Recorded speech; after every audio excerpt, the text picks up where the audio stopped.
क्या आप जानते हैं कि शुगर अब लाइलाज बीमारी नहीं रही। दवाई के बगैर भी इसका इलाज किया जा सकता है। अपने रोज़मर्रा के मामलात को किस तरह बेहतर किया जाए कि शुगर ख़त्म हो जाए जड़ से ही, इसके क्या नुकसानात होते हैं और अर्ली सिम्टम्स क्या होती हैं, कैसे पता चलता है कि आपको शुगर है या नहीं है। आज सारी तफसीलात इस वीडियो में जानेंगे। मेरा नाम तलहा अशरफ है और आज मेरे साथ डॉक्टर मोहम्मद मकसूद मौजूद हैं जो कि फ़िज़िशियन कंसल्टेंट भी हैं। उनसे मुकम्मल इस बारे में तफसीलात जानते हैं। सर बताइएगा कि शुगर का मर्ज़ है क्या, होती किसको है ये? जी बिल्कुल। शुगर जो है ना एक मेटाबॉलिक डिसऑर्डर है जिसमें शुगर का जो मेटाबॉलिज्म है वो डिस्टर्ब हो जाता है। तो शुगर जब हम खाना खाते हैं तो ब्लड में शुगर जाती है। जब शुगर एक ज़्यादा रेंज से ऊपर जाना शुरू होती है तो उसको जो है ना वो यूटिलाइजेशन बॉडी करती है इंसुलिन रिलीज़ करने के बाद। तो ये ख़ास लिमिट से ऊपर नहीं जाती शुगर नॉर्मल पॉपुलेशन में।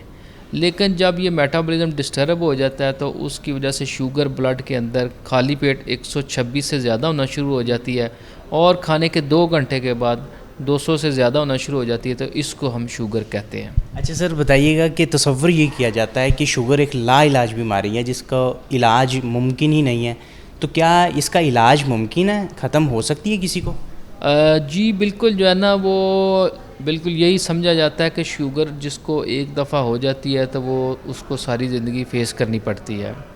तो तकरीबन ये बात बिल्कुल ठीक है, लेकिन कुछ ऐसी जो है ना वो कंडीशंस हैं जिसमें ये पेशेंट बग़ैर मेडिसिन के और बग़ैर कुछ किए रिवर्स कर सकते हैं। जी बिल्कुल, थोड़े काफ़ी देर से सुनने में भी चीज़ें आती हैं कि अगर रोज़मर्रा के मामलात ठीक किए जाएँ और कुछ क्या जड़ी बूटियाँ या कुछ इस तरीके की तरफ जाना चाहिए, या फिर सिर्फ रोज़मर्रा के मामलात ठीक करके क्या किया जाए कि जिसकी वजह से शुगर को कंट्रोल किया? जी बिल्कुल, जो है ना ऐसा कोई टोटका इस्तेमाल करने की इसमें बिल्कुल कोई ज़रूरत नहीं। इसमें सिर्फ सिंपल सा एक फार्मूला है कि लाइफ़स्टाइल जो है ना वो आपने मॉडिफ़ाई करना है। लाइफ़स्टाइल मॉडिफ़िकेशन में बहुत सी चीज़ें आती हैं। जो सबसे पहला स्टेप है कि पेशेंट अपना बीएमआई कैलकुलेट करें। बीएमआई का मतलब होता है कि आपने कैलकुलेट करना होता है अपने वेट को और हाइट को, और उसको आप जब तकसीम करते हैं कैलकुलेटर से, अगर उसका जवाब 23.5 से ऊपर है तो एशियन में ओवरवेट है, और अगर 28 या 30 से ऊपर चला जाए तो उसका मतलब है कि आप ओबेसिटी मोटापे का शिकार हैं। तो जिन लोगों को शुगर होती है, जिनकी बीएमआई मोर दैन 30 है, 30 से ज़्यादा है, या 23.5 और 30 के इन बिटवीन है, तो ऐसे कैंडिडेट हैं जो अपनी शुगर को रिवर्स कर सकते हैं, बच सकते हैं शुगर से। अपना वेट कम करके, वेट उन्होंने बीएमआई अपना 23.5 से नीचे लेके आना है। वो कैसे लेके आना है, उसके जो है ना नंबर 1 वॉक करना है डेली। नंबर 2 कैलोरीज़, अपनी जो कैलोरिक रिक्वायरमेंट है वो, जो सेडेंट्री लाइफस्टाइल जिनकी ऑफिस जॉब है या मामूली एक्टिविटी है जिनकी, उनकी एवरेज कैलोरीज 1200 है। तो वो कैलोरीज अगर 1800 से 2000 ले रहा है तो अपनी कैलोरी पहले जो है ना वो 400 रिड्यूस करे पहले स्टेप में, उसके 2 से 4 हफ्ते के बाद 400 में फर्दर रिड्यूस करके 1200 तक उसको कैलोरीज को ले आए। और इसके अलावा बाकी कार्बोहाइड्रेट जो है ना उनकी मकदार जो है ना वो कम करे, खाना पीना, फैट्स जो चिकनाई है उनको भी कट डाउन करे, रिड्यूस करे, और इसके अलावा प्रोटीन का भी जो है ना वो एडिक्वेट इस्तेमाल करे 100 to 150 ग्राम तक डेली। तो इस खुराक के साथ और आपनी जो है ना आप वज़न को कम मेंटेन कर सकते हैं। तो कैलोरी आप बड़ा जो है ना वो, जैसे मैंने कहा कि कैलोरी कैसे हमने कैलकुलेट करनी है, उसका बड़ा सिंपल तरीका है कि आप 2 से 3 दिन की जो प्रीवियस डाइटें आपने ली हैं उनका 24 घंटे का आप सारा डाटा लिखें सामने, और कैलोरी कैलकुलेटर है एप्लीकेशन, आप जाके डाउनलोड कर के उसको कैलकुलेट कर सकते हैं। उसमें जैसे आपने 24 घंटे में 1 रोटी खाई है, 1 अंडा खाया, 1 चाय पी है नाश्ते में, तो ये तकरीबन 350 कैलोरीज बनती है। फिर आपने लंच किया है तो उसमें 1 प्लेट चावलों की खाई है, 1 गोश्त बोटी खाई है, इसके अलावा 1 आपने जो है ना वो कोक पी ली है, तो ये तकरीबन 600 650 कैलोरीज बनती है। तो 900 हो गई। इसी तरह आपने 1 बिस्कुट खाया तो वो भी 40 से 60 कैलोरीज है। 1 खजूर खाई है, बड़े उसकी भी 90 से 100 कैलोरीज होती है। तो इसी तरह जो भी चीज़ें आपने खाई हैं वो सारी कैलकुलेटर में डालेंगे तो वो आपको एट द एंड बता देगा कि आपने जो एवरेज हमने देखा है लोग 200 कैलोरीज ले रहे हैं जिनकी रिक्वायरमेंट 1200 है।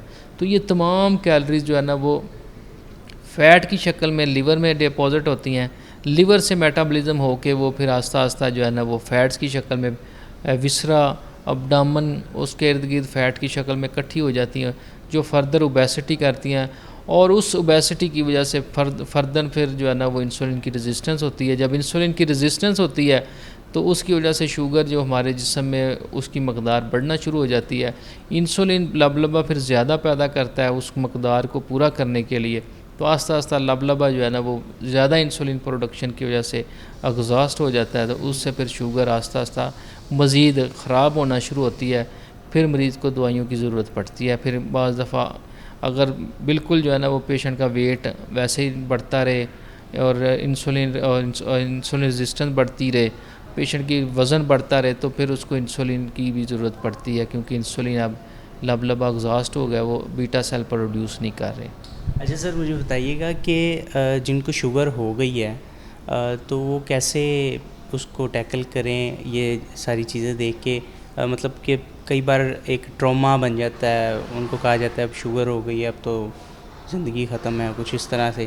तो क्या उनको क्या आप कहेंगे? जी बिल्कुल, ऐसी बिल्कुल कोई मायूसी वाली बात इसमें नहीं है। शुगर जिसको हो गई है तो बड़े अच्छे तरीके से हम जो है ना उसको बग़ैर मेडिसिन के इनिशियल स्टेजेस में 3 से 5 साल तो आराम से पेशेंट कंट्रोल कर सकता है, सिर्फ लाइफस्टाइल मॉडिफाई करने से। लाइफस्टाइल में जो सबसे इम्पॉर्टेंट चीज़ है वो वॉक है, आधा घंटा डेली, आधा घंटा वॉक करे। और इसके अलावा अपनी डाइटरी रिक्वायरमेंट जो बेकरी की ख़ास तौर पे चीज़ें हैं, जैसे जो है वो बिस्कुट हैं, बर्फ़ी, मठियाई, रसगुल्ले, ये बोतलें हैं, इसके अलावा जो चीनी की बनी हुई तमाम चीज़ें हैं, सिंथेटिक चीज़ें हैं, गुड़ है, शक्कर, जाम, जेली, शहद, गंडेरियाँ, गन्ने, कस्टर्ड वगैरह, ये सब चीज़ें बंद कर दे तो उससे इंशाल्लाह उसको जो भी आर्टिफिशियल शुगर क्रिएट करें। अच्छा सर बताइएगा, कुछ लोग डाइट के चक्कर में कमज़ोर भी हो जाते हैं, तो ये बताइएगा कि अगर वो कम खाएं तो अपनी जो उनकी प्रोटीन है या उनके जो विटामिन्स हैं और जो मिनरल्स हैं जो उन्हें एसेंशियल चाहिए, सादा ज़ुबान में बता दें वो क्या क्या चीज़ दिन में खा लें तो उनकी वो चीज़ें पूरी हो जाएंगी। हाँ बिल्कुल, ये आपने बड़ा अच्छा सवाल किया कि ज़ाहिर है कैलोरिक रिस्ट्रिक्शन में कुछ चीज़ें जो है ना वो पेशेंट न्यूट्रिशनल डेफिशिएंसी आने के चांसेस हो सकते हैं, बिल्कुल होते हैं, और कई मरीज़ आते हैं हमारे पास। तो उसमें जो है ना सबसे पहले तो ये है कि कोई extra minerals, extra calcium, extra magnesium, इस तरह की चीज़ें लेने की ज़रूरत नहीं है। जिस तरह के आजकल बहुत से फेसबुक पे ऐड चल रहे हैं कि मैग्नीशियम लेने से पेशेंट ठीक हो जाता है। तो हमारी तमाम जो डाइट्स हैं उसमें तमाम किस्म के मिनरल्स हैं, विटामिन्स और तमाम चीज़ें जो है ना वो मौजूद हैं जो कि बॉडी के लिए एसेंशियल हैं।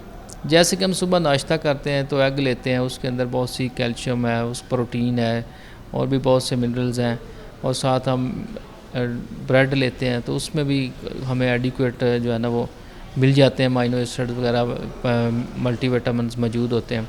इसके बाद हम फ्रूट्स लेते हैं, जैसे आजकल अमरूद हैं, सेब हैं, आड़ू है, गरमा है, ये सारी चीज़ें, ये भी इनके अंदर भी बहुत से जो एंटीऑक्सीडेंट हैं और बहुत से जो है ना मिनरल मौजूद होते हैं जो कि बॉडी के लिए ज़रूरी हैं। इसके अलावा हम डेली पेशेंट को कहते हैं प्रोटीन लेने से भी उसकी बहुत सी जो है ना वो न्यूट्रिशनल डेफिशिएंसी जो है ना वो दूर हो जाएंगी। इसके अलावा भी अगर कोई पेशेंट जो है ना उसको हम जो है ना वो अखरोट हैं, बादाम है, ये इससे लेने से कैल्शियम, मैग्नीशियम और ट्रेस एलिमेंट, जिंक, वो सारे इसमें मौजूद होते हैं।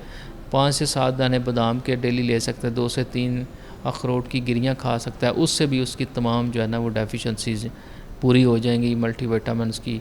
तो ये तमाम चीज़ें, अगर फिर भी कुछ ऐसे पेशेंट हैं जैसे वो कुछ चीज़ें नहीं ले सकते तो उनको हम कोई भी अच्छा सा मल्टीविटामिन दे सकते हैं, लेकिन कोई स्पेसिफिकली कोई कैल्शियम या इस तरह का मैग्नीशियम या इस तरह का देने की ज़रूरत नहीं है। ज़रूरत नहीं है। सर मुझे बताइएगा कि अर्ली सिम्टम्स क्या होती हैं, अगर किसी को शुगर होने जा रही है तो वो आपकी बॉडी में क्या चेंज दिखाती है जिसकी वजह से एक नए बंदे को जिसको शुगर नहीं है उसे पता चल सके कि मुझे शुगर होने जा रही है? जी बिल्कुल, इसमें बाज़ मरीज़ तो बिल्कुल बग़ैर सिम्टम के प्रेजेंट कर जाते हैं। दूसरा इसकी जो कॉमन सिम्टम है उसमें वज़न का कम होना है बग़ैर किसी वजह के। दूसरा जो है ना, रात को यूरिन का बार बार आना है या सुबह को बार बार यूरिन का आना है, मुंह का खुशक होना है। इसके अलावा जिस्म पे फोड़े फिंसियाँ बनने के अमल जो है ना वो बहुत ज़्यादा अगर हो रहा है, ज़ख़म बन रहे हैं, ज़ख़म बार बार ठीक नहीं हो रहे या लंबा अरसा ले रहे हैं ठीक होने में।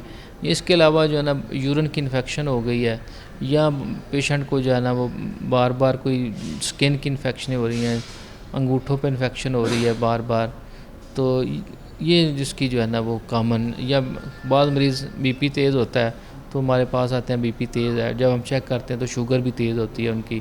तो ये इनकी जो है ना वो कॉमन सिम्टम्स हैं। अच्छा सर, मुझे बताइएगा शुगर की वजह से अगर कंट्रोल ना की जाए तो क्या क्या फेस करना पड़ सकता है? जी बिल्कुल, शुगर जो है ना कंट्रोल करना क्यों ज़रूरी है? इतनी बातें हम जो शुगर के बारे में क्यों कर रहे हैं, इतनी परेशानी क्यों है, इतना ज़्यादा क्यों मीडिया पे इसकी हाइप है, एजुकेशन की बात करते हैं, ट्रीटमेंट की बात करते हैं, इतना महंगा सारा कुछ करने का क्या मकसद है? तो इसके पीछे मकसद हमारा ये है कि अगर ब्लड शुगर जो है ना वो अब नॉर्मल रहेगी कॉन्टीन्यूसली, यानी मोस्ट ऑफ द टाइम उसकी शुगर 200 से ज़्यादा रह रही है, तो उसकी वजह से उसकी ब्लड वेसल्स के अंदर जो शरीयानें हैं उनकी एंडोथेलियम डैमेज होना शुरू हो जाती है।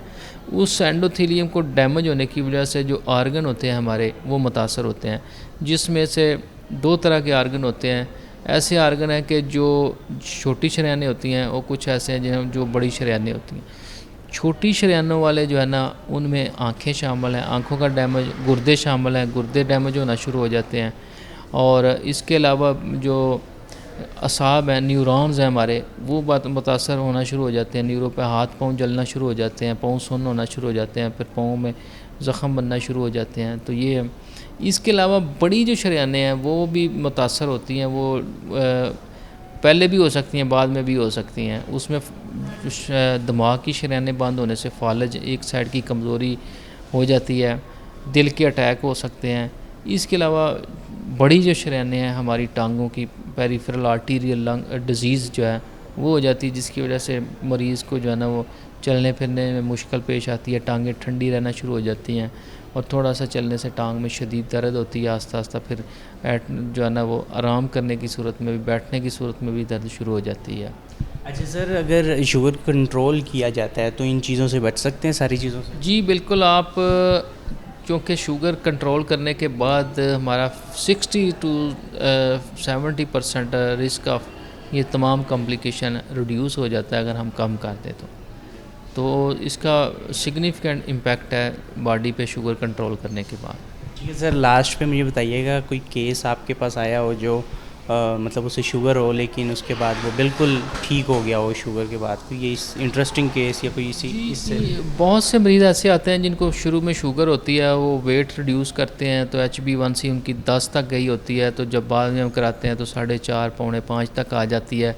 लेकिन उसके पीछे उनकी लगन होती है, मेहनत होती है और लाइफस्टाइल इंटर मॉडिफिकेशन होती है। वज़न जो है ना वो सिग्निफिकेंट जो उसका आइडियल वेट है वो अचीव करते हैं, तो फिर जाके जो है ना वो शुगर रिवर्स हो जाती है। अब बग़ैर दवाई के, बग़ैर कोई टोटका इस्तेमाल करने के बहुत से पेशेंट ऐसे मौजूद हैं जिनका जो है ना वो शुगर भी ठीक हो जाता है, मेडिसिन की भी ज़रूरत नहीं पड़ती, लेकिन लाइफस्टाइल वो मॉडिफाई करने से कर लेते हैं मैनेज। लाइफस्टाइल को बेहतर करना पड़ेगा। बिल्कुल, आपने आज पूरी वीडियो में तफसील जानी कि आपको अगर शुगर होने जा रही है तो क्या जो अर्ली सिम्टम्स हैं तो वो क्या होंगी, अगर शुगर हो गई है तो उसको टैकल कैसे करना है आपने, बग़ैर दवाई के इलाज कैसे किया जाएगा, अपनी डेली रूटीन को कैसे बेहतर किया जाएगा ताकि जो शुगर है उससे बचा जा सके, और ये भी जाना कि अगर शुगर हो जाती है और आप कंट्रोल नहीं करते तो क्या क्या नताइज देखने को मिल सकते हैं। अपने मेज़बान तलहा अशरफ को इजाज़त दें। अल्लाह हाफ़िज़।